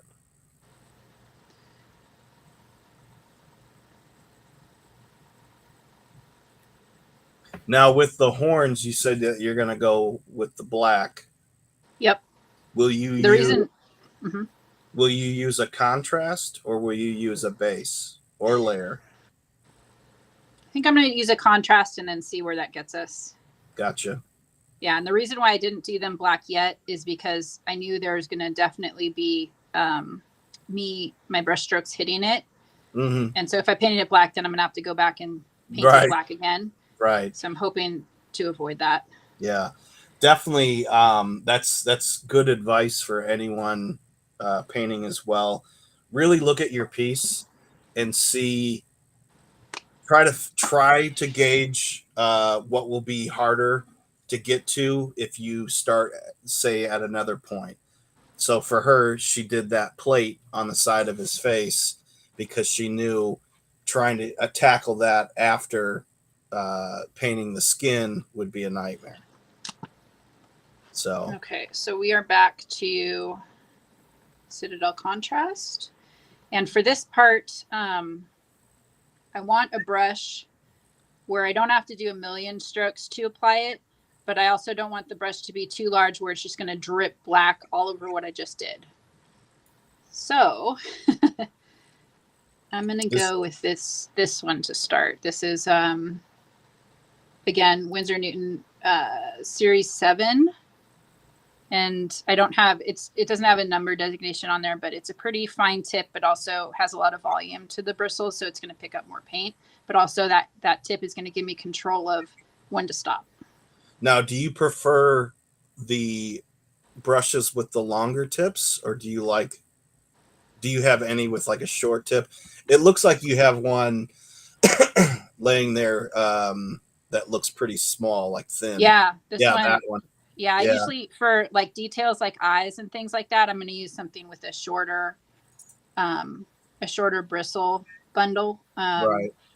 so I can control it a little bit more. But the long brushes are useful if you're trying to reach something that's like if you're trying to get into like a helm and you're trying to paint the eyes in there, you're going to need something longer. So What I size don't is know. that, Tim? This is 20/0. 20. Oh, wow. So yeah, I'm because I love detail. I have quite a few of these really tiny tips. 18/0, 20/0, 10/0. It goes on and on. I think Most of them. Go ahead. What'd you say, Stel? Oh, I was just saying. I think a 10/0 is the have. Yeah, and most of these that I just mentioned, the size, those are spotters. So Is the yeah, that's the brand? No, Or the type that's of the brush. type of brush. Yeah, Gotcha. that's the actual type of brush. It's a spotter. She said she was using a round earlier, so there's differences in brushes as well. There's even shade brush, or let's see what this one is. This one is angular shader. So, as you can see, Oh yeah, sorry guys. got a little angle to it. No, we can see it. Yeah, good. yeah. So, but I mean, and there's so many different ones. They don't always make a difference, but it just depends really on what you're trying to get to and what you're trying to do. If there's a helm and you can see eyes deep inside, you're going to want to use, something a little bit longer, so you can actually get in there. This is a 3/0, and you can see how the bristles are actually a little bit longer, but they're still thin. So it will really come down to what you're trying to get to. So what I think I'm going to do is use this black contrast just as a base coat for these and make sure no white showing. And then I'm going to go back later and do a black or a gloss black, and then do a gloss coat on that. So it's like really, really jet black. Nice. But this, the reason why I'm not starting with that is this is just a little bit faster to get that base coat and make sure I can get right to the seam where the metal meets the horn without like a thicker paint. So hope that makes sense. Yep. And again, I don't like to wait till the end to know like kind of what it's going to look like. So this whole process has given us a pretty fast idea of what we're going for, and see if you like that direction. If not, do you need to reverse course? Well, what's really nice, Nikki, that what you have right now is it's just, you have like the base of it down, which makes it look really good. And to somebody, this could be it right here. You could be done. Yes. Because, I know exactly what you're trying to say, Stell. Yeah. That could be considered. But at the same time, you can go and just add so much more detail. And that's what's so cool about all of this, All right. So I'm going to, I don't have any gloss black right now. If I did, I would just do a gloss black on there. So I'm just going to do Vallejo as a thicker coat to that. There is some really cool like horn texture on here that I don't want to cover up. I want to preserve that. So we're not just going to glop black paint on, because then you're going to get rid of that detail. So we are going to thin it a little bit with water. And I need to figure out what I did with my palette, because this is not a paint pot. So we actually need to put it into something to use it. So here's my palette. Now, do you prefer that one over any other palette? No, it's just the one. palette. And what I've found too is it's an active discipline to actually wash this thing after every painting session, because I feel better when the palette's clean. If it's messy, it can contaminate paints with like metallic paints and other colors. So if you want to keep things really clean, clean it after every session. Yeah. I don't always do that. Yeah, me neither.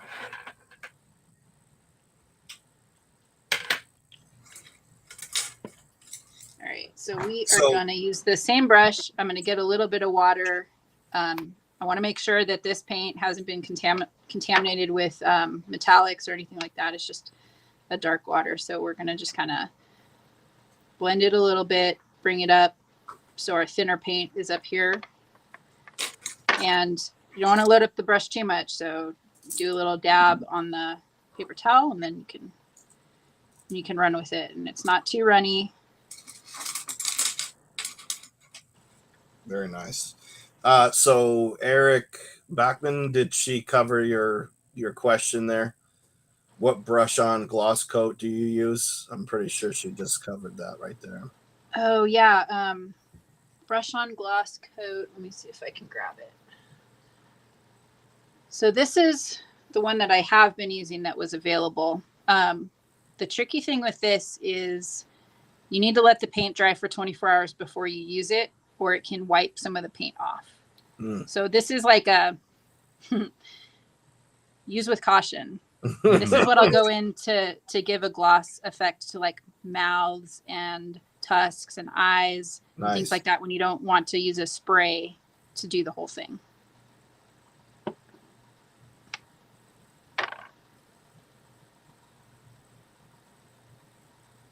And I will go back in tomorrow and add a gloss coat to his tusks, these horns coming out of his head, and his eye, and probably some in his nostril.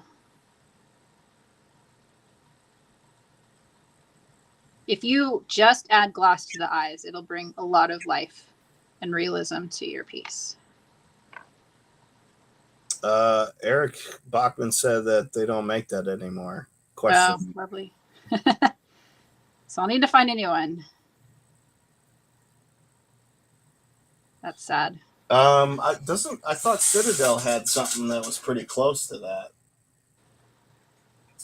Yeah, message me if you have a new version of that. I've had that one for a couple years. Technical art coat. Bernoulli just posted that too. Yeah, Citadel Technical Rise now. Yeah. That's a good one. Something to be careful of is where you put your palette. Just be careful, because if this like were to fall off or you were to drop it, you don't want to drop it in your palette. Done that before and it sucks. Extra paint. Yeah. That's looking incredible. This is coming together so nice. Yeah.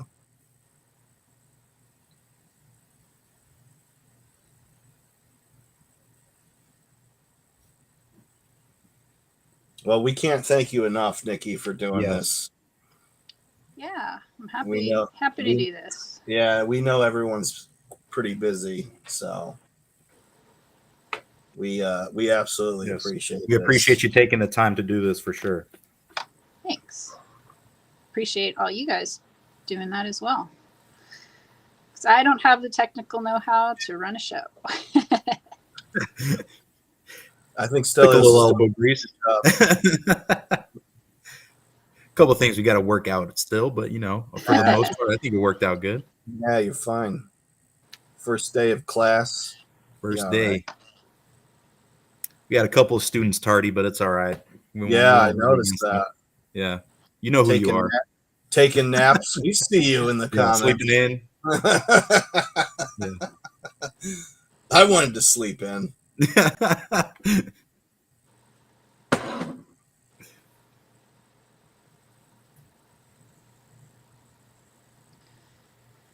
All right, coming along. Curtis, hopefully we get to that. We are at an hour and 37. So it will depend on time, whether she can get to the tusks or not. But rest assured. Okay.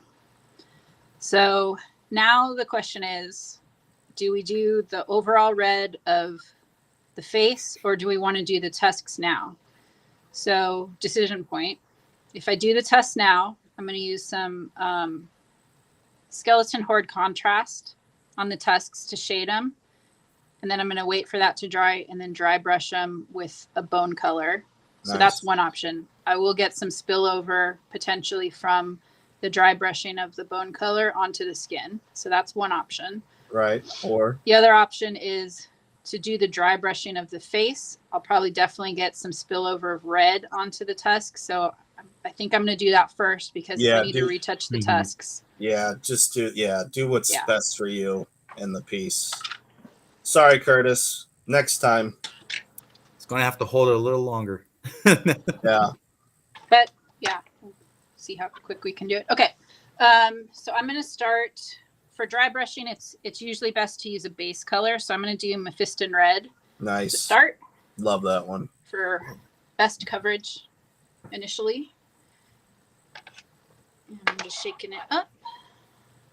All right. Another thing to be careful of is opening bottles of paint or squeezing paint out.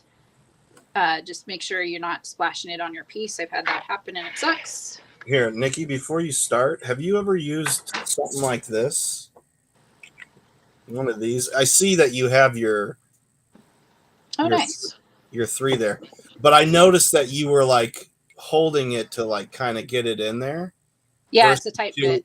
Yeah, versus to see how this is, it's got the 4 plates and literally. Oh, nice. I mean, yeah, it's. If you want a couple of these, I can send you some. Yeah, that's cool. Yeah, I mean, I don't know, for you at home, you probably like that little tripod thing that you're using, but. So I'm going to go ahead and put this in the water because I'm not going to do any more dry brushing of metallic. Actually, you know what? I'm going to set it aside so it doesn't contaminate my water. The other thing is I'm not going to use this red on the same paper towel because it's going to contaminate it with metallic. So I'm just going to fold it over so we don't get any flecks of metal in there. How much paper towel do you keep in your house at one time? Oh, I have a whole roll in this room. Yeah. And this is like Yes. this is like my entertainment room and hobby room. So Right. there's always a roll in here. Yeah. People come over and they're like, weird, she had paper towel in the corner. I don't understand why. No, I hear you. I have quite a bit. Okay, I'm being pretty liberal with the red right now. And we will go back and do what we need to do to make that look good.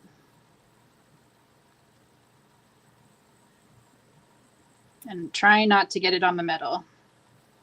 Drew, you're very welcome, buddy. We need to have you on here at some point. Yes, we're gonna plan that for sure.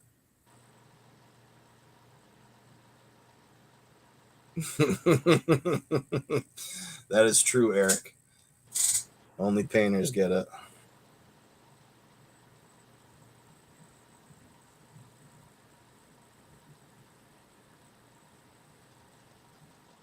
So we talked about time, just you and I did, Nikki. I think that's something that probably wouldn't hurt to bring up to others. Some people try to hit certain deadlines for time. I'm a lot more lenient. Again, mine's a little bit more of a chaos way. I don't really keep track. I have in the past, but I normally don't keep track. It's just I do it when I can.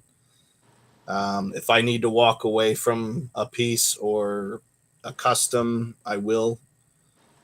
But look like we're all watching Nikki right now, and it looks like this is a tutorial video for Citadel paints. We watch. I don't know if you guys ever seen. I've seen that guy, and he goes in and he's painting, and he's telling you what to do. And I remember thinking at one point, it's like if someone was new, they would be so overwhelmed by how fast this guy is going. Mm-hmm. It's almost too much. You're going to spend more time rewinding the video back. You know what I mean? But work at your own speed. And I couldn't be more adamant about that. It's really make sure that you just go with your own pace. Definitely. Like I said, a normal head would take about me an hour to paint or so. Once you start getting like mixed media of like metal and flesh and all that, it adds a considerable amount of time. Oh yeah. I think Eric Miller can maybe agree with me in that the most time consuming heads that I've painted are that Medusa head from Teal Titan and the Aztec head from Noble Bear Customs. Just so many steps.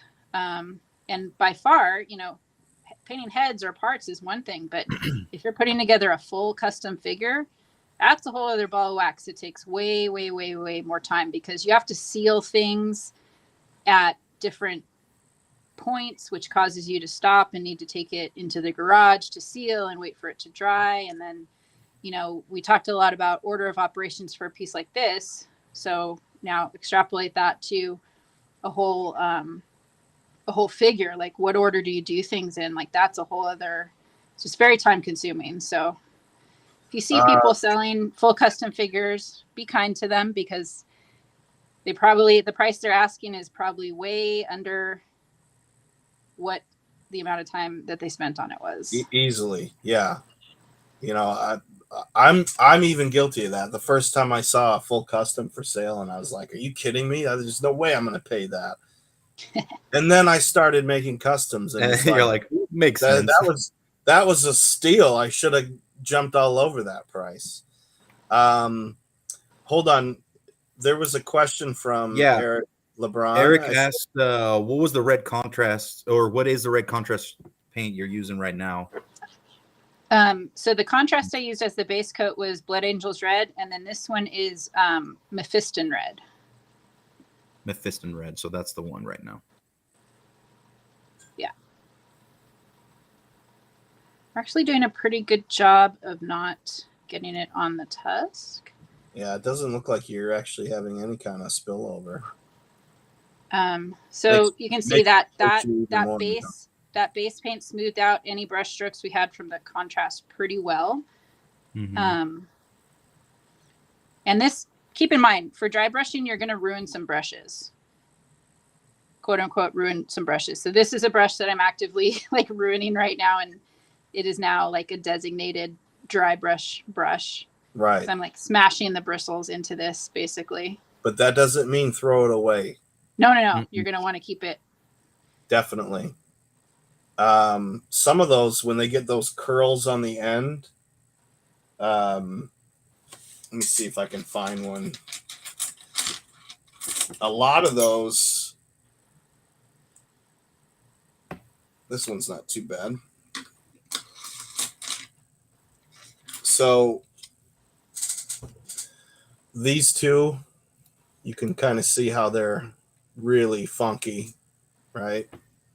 Oh yeah. There we go.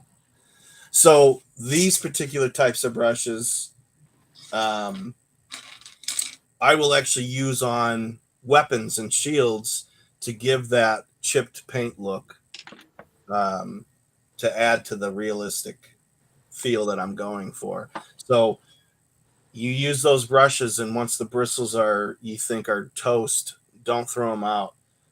You know, throw them in a cup or something and wait, because you might need something to have, to give like a splatter effect, if you will. That's a great tip. No pun intended. So I'm switching now to Citadel Layer Evil Sun Scarlet. So the Evil Sun Scarlet is going to be more of a match to the Fury Orc. And the new figures that are coming out, I'm guessing they're going to be more of the Fury Orc color rather than the Belphegor color. The Belphegor, I have a tutorial on my Instagram of how to match that. That red has a lot of purple in it, whereas this red has more orange and is much brighter. I was going to say that was deeper, right? That was a deeper red that they had on. Yeah, him. with a lot of purple. I was going to say this there's some is purple also too in it. a really good point of I'm not changing out my brush right now. So the dry brush that I used for the previous color, it's going to blend a little bit with what I'm putting on now, and that's okay in this example. So that's, somebody was asking earlier, how to blend colors. This is one method you don't have a lot of control over, but often the results are pretty cool. So I'm just going back and kind of hitting just certain areas where I want it highlighted a little bit more, because this is like a lighter and orangier color. So like the cheekbone, the brow ridge, the ears. Now, like Nikki, when you're looking to highlight things, are you looking for exposed surfaces, like things that are, protruding out, like, like let's say like the ear tips, like you said, what are you aiming for when you're doing this step? I'm basically thinking of where light is going to catch. So you're trying to catch the light. Yeah. And if you want to go lighter, you can normally you can blend certain colors if you want to really like highlight it and build in more light effects. You can add white to it and then do your like edge highlighting which is what I'm doing now. Now with red, if you add white to it, it's just going to turn it pink. Mm-hmm. So usually if you want to lighten it up, you can add some lighter orange to it or a lighter red. But yeah, if like, let's say I was painting this blue and to do these like highlighting effects, I would just mix it with a little bit of white and highlight it that way.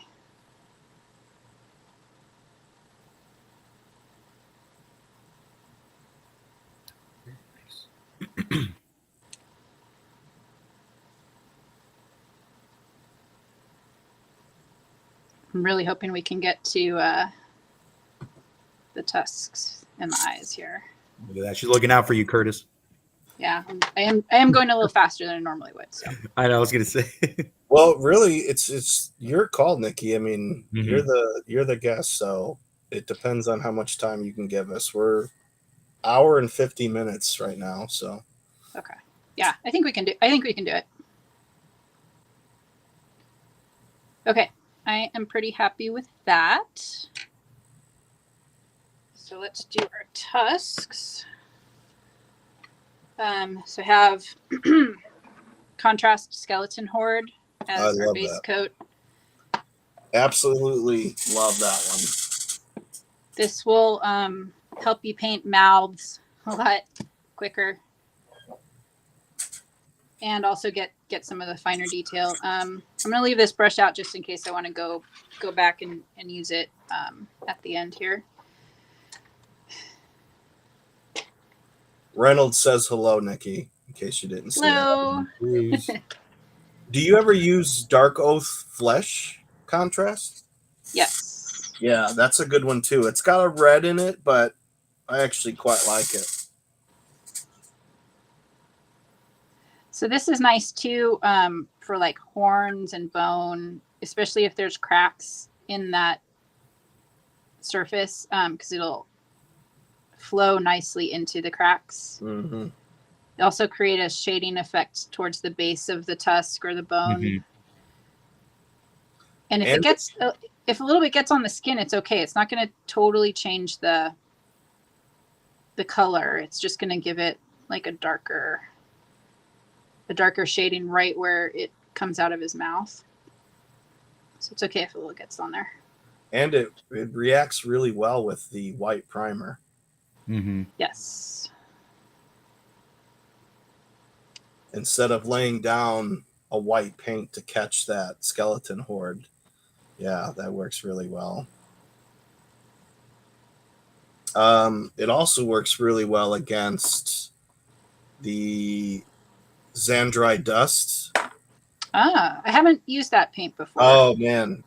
Yeah, it just depends on how deep of a decaying look you're going for, but yeah, it's a good mix.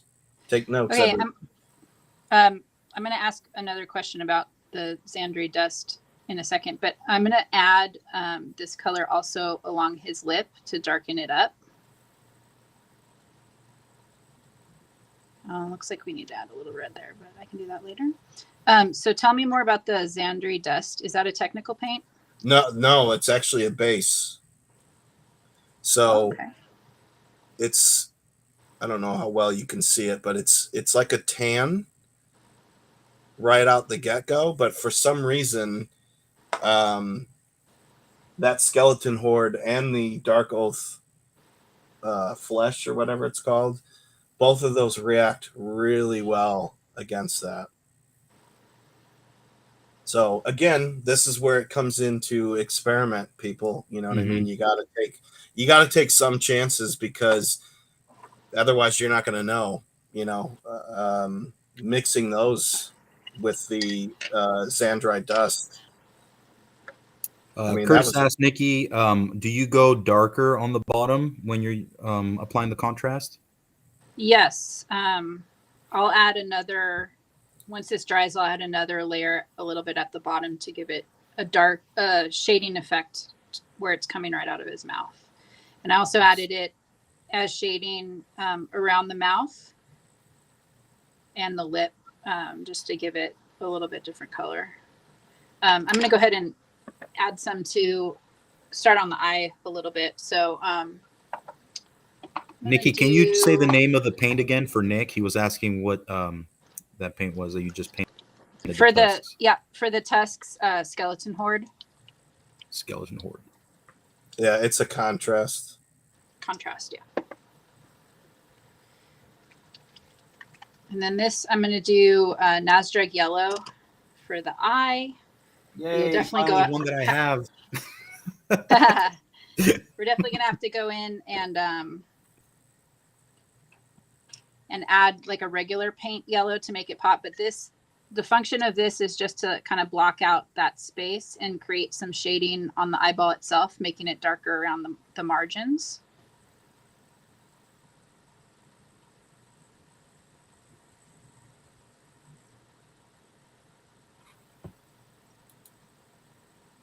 Let People that come back from dry. their long bathroom breaks. And I'm going to go back and add a little bit of skeleton horde to the tooth. Yeah. She picked a one-eyed character on Mhm. purpose. That was not an accident, folks. That was, You know, when you're starting out, yeah, just avoid characters with realistic eyes until you get. yeah. Especially Your- human characters. system Yeah, down. actually draw pupils and stuff. Oh, Yeah. Like orcs and stuff are nice because if you're following the cohesiveness with the rest of the line, they have solid color eyes Mhm. right now. So, but you can do whatever you want. But that's a nice one to start with because then you have to only worry about one color. Yeah, Eric Miller said that he was going to cover how to do eyes when he was up. Oh, Mhm. good. That's great. I really hope he does some spray painting stuff too, Oh, airbrushing? Yeah. like airbrush. Yeah. I'm sure I'll be getting a message from him. You bastard.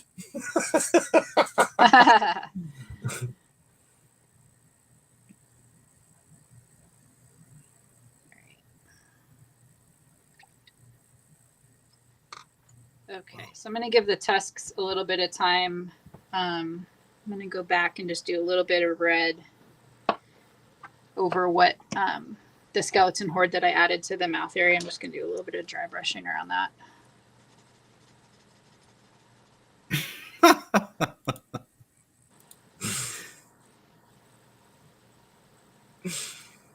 I knew you were going to bring that one up.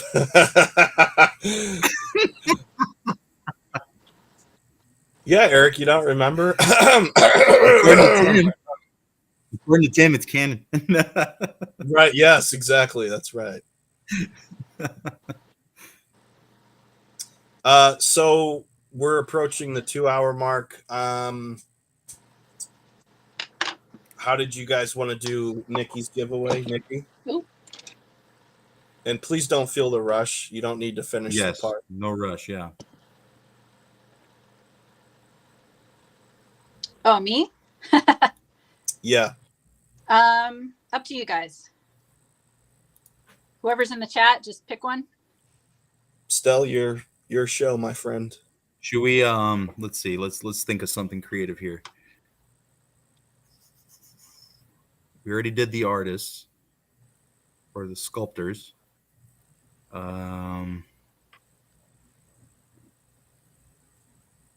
That looks fantastic, Nikki. That I know. I'm trying to think and look at this piece at the same time. Let's go with. I'm so stumped right now. I don't know what to do. While you're thinking, this is to get in the eye, Vallejo Deep Yellow. I'm using as fine a brush as possible. I got a little bit too much paint on there, so I'm just going to wipe some of it off just so it's not going to glop everywhere. And sometimes when you like go to paint it, you realize your brush is like not adequate for the job. So you can just switch out your brushes at this point.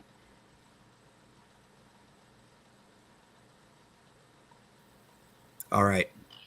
What is the name of the piece Nikki's painting right now? Ooh, that's a good Just one. answer it. That is a good one. Look at you, Stell. Quite the host. Quite the host indeed. Everybody rush over to MaFCcustoms.com. Right? Oh, we got two that popped up. Oh, Jeremy. Oh, no. It was Jeremy. Hold on, because my computer's lagging.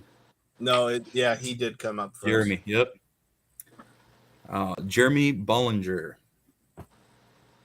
All right, my friend. Jeremy, thank you so much for being here with us. Contact me, Stelios, or Tim Peak, or Nikki Nicole. We'll get that head out to you, man. Thank you so much. Sweet. Congrats. Congratulations. I want to know, can I join this contest? What the fuck? Nope. Damn it. All right. So the reason why I use the contrast first is because now I don't have to do full coverage with that regular paint for yellow. We're just hitting like the highlight of it. So it's still yellowish, but shaded towards the edges. And it's a really small eye. So this piece is a bit challenging. And then, so the next things that we have to do are just dry brushing the beard, whatever color grays and whites that we want. And then dry brushing the tusks, and then adding gloss, but that's not going to happen until tomorrow. So I think I can finish those 2 steps pretty quickly.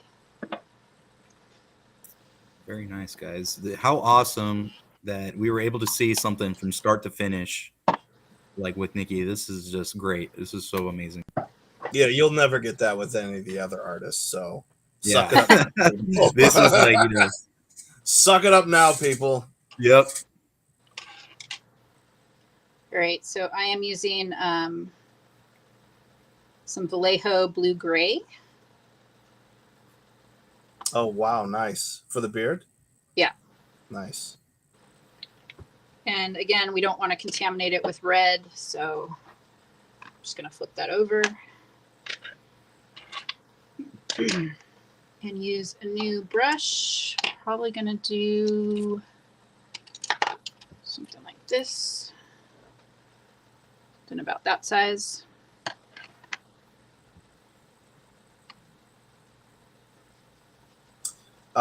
Eric Miller, yes, it worked out. It really did incredibly well. We owe quite a bit to Stell and Rob at M.A.F.C and Nikki and everyone associated with this, and all of you guys. This was everybody that made this happen. Yes, thank you so much, guys. It truly means a lot to us for you guys joining us, and Nikki, dedicating her time, and same with Tim and the rest of the artists. We really can't thank all you guys enough. Okay, so I'm mainly just doing the end of the beard gray and kind of keep that fade up into black. And then I'll do a little bit of, let's see, like a lighter gray at the very end. So this is I actually have a game color. Uh-oh. So game color, Stonewall Gray. I know. Is that even still around? Can you? I just bashed them, but. Can you still get that? I don't know. I've had this for 3 years or so. It looks old. Yes, it is old. The label's like all cracked. I know. First, the whole episode is going to be Eric just digging out that gut of that freaking ogre. So again, I'm using the same brush, so that's going to create a nice blending effect with the blue gray. Nice.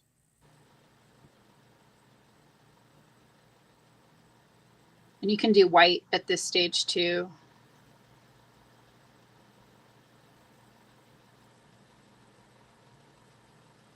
And I'm going across the detail of the hair so it picks it up. Great. We will call that good for now. Can go back and with like a really fine detail brush and add detail if you want, but you get the idea there. And that looks fantastic the way it is. For our tusks, I really like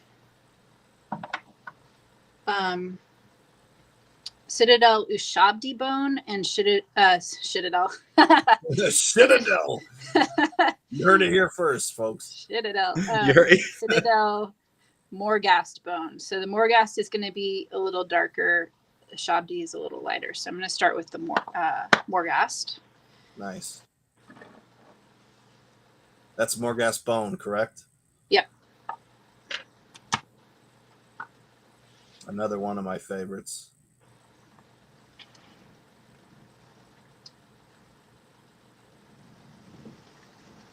Oh, guess we're having a thunderstorm outside. It was about 90 degrees and now it's raining. So just heard it hitting my window. Oh, in an hour it will be snowing. So hopefully it won't be hail. Oh, wow. Very happy with my garden right now.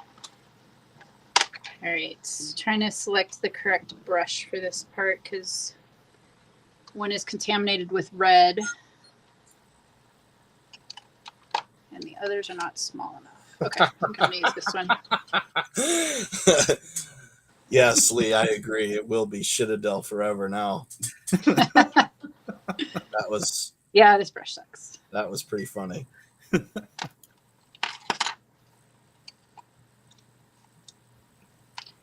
Yeah, I'm having a hard time finding a brush for this.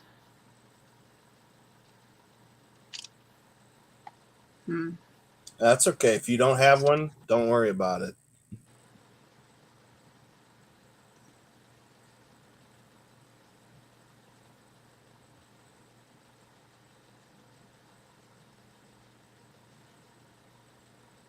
Oof. Oof. Yeah, going in like a surgeon.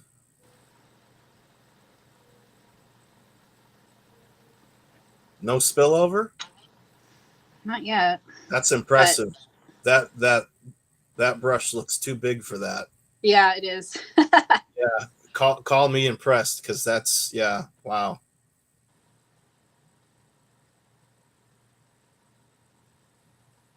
Ooh. Well done. I know. And I'm mainly just getting the ends of it, so it's still shaded Dark. Yeah. kind of towards the base. So I'm going to go back and detail that out a little bit, but essentially that is it. Wow. Very nice. Nikki, can't thank you again. Can't thank you again. Can't thank you again. Thank you so much. Thank you, all of you guys, for showing up, for commenting, and making this a really fun experience. So thank you, truly. Thanks, everybody. Yes. Yeah, we appreciate the interaction, and stay tuned. Like I said, guys, M.A.F.C Customs will have new parts by Lee coming in, and also probably restocking some pre-existing parts. Catch Nikki's Instagram again if anybody missed it or came in a little later, and also the Handsome Bull Tim's Instagram if you want to follow him and check out his pieces. Nobody can prove that I'm the devil. No one. Yes. Again, thank you guys so much. You guys made this a great event for us as well, and stay tuned. We'll be back with another episode. Yep. All right. Thank you, guys. Nikki, All right, Thanks, everybody. Take care, everybody. Nikki, Tim, thank you guys. Thank you.